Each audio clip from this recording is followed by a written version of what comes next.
车冲出来，我要躲它刹停，然后后面那台车没有刹，结果撞上来，我锁了一次遇到2个。这是避震器，这个啊这一块。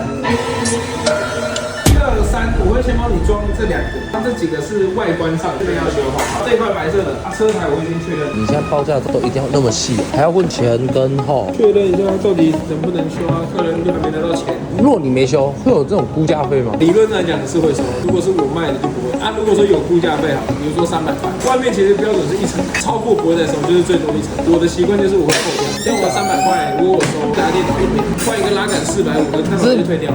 那道路救援的费用？